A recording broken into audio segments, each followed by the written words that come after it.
बेटी बनी बहू।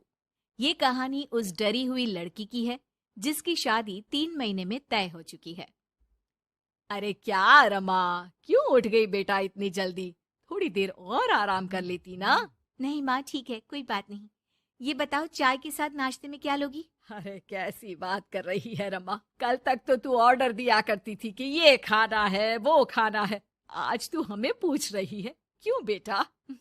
माँ अब ऐसे ही बोलिए ना, क्या खाएंगी? बेसन की रोटी बना दूं दही के रायते के साथ? माँ कुछ सोचती है फिर कहती है, अच्छा सुन, ये बता, रोहन का फोन आता है? शादी होने वाली है तेरी उससे, बात करती रहा कर। हाँ हाँ हाँ माँ, बात होती रहती है, मॉर्निंग में मैसेजेस भी डालती हूँ। अच्छा माँ, नाश्ता बना कर आती हूँ। ये बदलाव रमा में अचानक आए थे। कहाँ तो वो देर से उठती, बिस्तर पर ही नाश्ता खाना और आराम से नहाना। माँ ने बचपन से ही किसी राजकुमारी की तरह रखा। पढ़ने में होशियार और काफी सोचने वाली लड़की थी रमा। क्या बात है, आज तो नाश्ता बिल्कुल अलग बना है। ये कॉम्बिनेशन अपने घर में तो मैंने नहीं खाया। पापा, वो रोहन की मम्मी सोमवार को यही खाती है, इसलिए मैंने बनाया सीखने के लिए। ठीक नहीं लगा तो कुछ और बना देती हूँ। अरे नहीं नहीं, हमारी समधन जो खाएगी हम भी साथ बैठकर वही खा लेंगे। वैसे इट्स वेरी हेल्दी। हाँ रमा, गुड, वेरी गुड। पापा के मुंह से तारीफ सुनकर रमा खुश हो जाती है।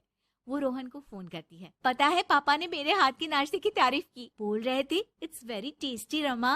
गुड गुड, सही है। अच्छा देखो, कल मम्मी पापा कुछ भी ग्रीन वेजिटेबल का खाते हैं, जैसे पालक पनीर या फिर मिक्स सलाद के साथ ब्राउन ब्रेड। तुम बना लेना कल, और हाँ, पिक्स शेयर करना, मैं माँ को दिखा दूंगा।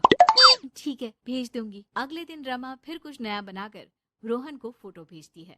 अपनी माँ को दिखा देना, ये मैंने बनाया है। तभी वहाँ उसकी माँ आ जाती है।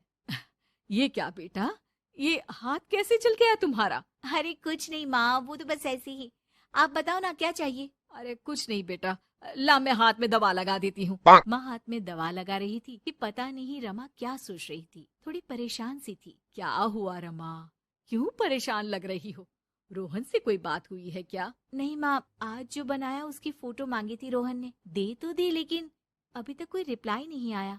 माँ कुछ सोचती है, फिर रमा के फोन से उसके जले हुए हाथ की फोटो खींचकर भी रोहन को भेज देती है। अरे माँ, ये क्या कर रही हो? वो सोचेगा कि मुझे काम करना आता ही नहीं। हाँ तो सोचने देना, पढ़ाई में नहीं मिल पाता था वक्त, जितना सीखा है काफी है। वक्त के साथ ही खाना बनाना, घर संभालना, सब कुछ आ जाता है। थोड़ी देर में रमा के फोन का मैसेज बजता है। रमा के पास रोहन का फोन आ जाता है। माँ को ये खाना देखने में ही अच्छा नहीं लगा, बोल रही थी कि तुम्हें बोल दूं कि अच्छे से बनाना सीखे। ना हो तो कोई क्लास ज्वाइन कर ले, मैं पैसे दे दूंगा।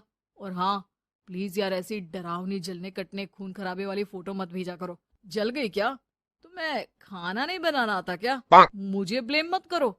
मैंने ब्लेम करने के लिए नहीं, बस अपनी सीरियस एफर्ट दिखाने के लिए ये फोटो भेजी थी। वैसे भी मैंने नहीं, मॉम ने भेजी थी, पता नहीं क्यों। ओ यार, तुम्हारी मॉम क्यों इतना इंटरफियर कर रही है? वैसे अभी ये हाल है तो बाद में तो वो हमारे घर में ही ताक जाग करती रहेंगी। उनसे कहो कि मैं तुम्हें उस घर के लिए तैयार कर रहा हूँ जहाँ अब तुम्हें पूरी जिंदगी रहना है। रमा को रोहन की बात ठीक नहीं लगती। वो फोन रख देती है, लेकिन सोच में पड़ जाती है कि आखिर वो ये बात माँ को बताए कि नहीं। अब हर वक्त या तो वो रोहन का बताया खाना बना रही होती है, या उसके कहने पर उसकी पसंद की टीवी शोज, वेब सीरीज या फिर किताब पढ़ रही होती है।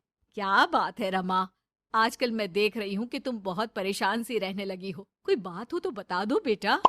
नहीं माँ, वो रोहन ने कहा था कि उसकी पसंद मुझे पता होनी चाहिए, जिससे कल को हम साथ हो तो हम लोग मिलकर अच्छे से बात कर पाए। उसने कुछ वेब सीरीज देखने को कहा था, लेकिन क्या कहूँ माँ, मेरी तो समझ में ही नहीं आ रही वेब सीरीज। अरे तो बोल देना रोहन को नहीं देखनी, या फिर एक काम कर, तू उसे अपनी पसंद का सिर्फ एक गाना सुनने को बोल। ला मैं मैसेज कर देती हूँ।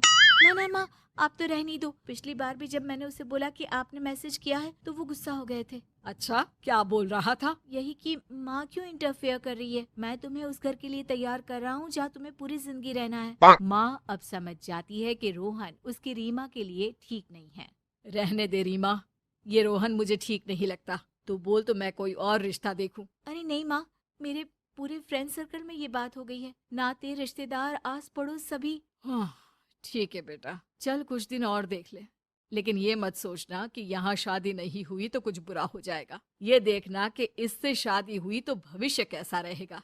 समझी? प्यार, विश्वास और इज्जत से बढ़कर कुछ भी नहीं है। रीमा माँ की बात पर हाँ बोलकर वहां से चली जाती है। अगले रोज रोहन का फोन रीमा के पास आता है। मैंने तुम्हें एक स्किन डॉक्टर का फोन नंबर दिया है। माँ बोल रही थी कि तुम सांवली हो और दिखने में भी नैन नक्श थोड़े। एक काम करो ना, तुम इनसे अपना ट्रीटमेंट शुरू करवा लो। होप कि थोड़ी देखने लायक हो जाओ। आज तक रीमा से किसी ने इस तरह बात नहीं की थी। वो ये बात सुनकर सीधे शीशे के सामने खड़ी हो जाती है।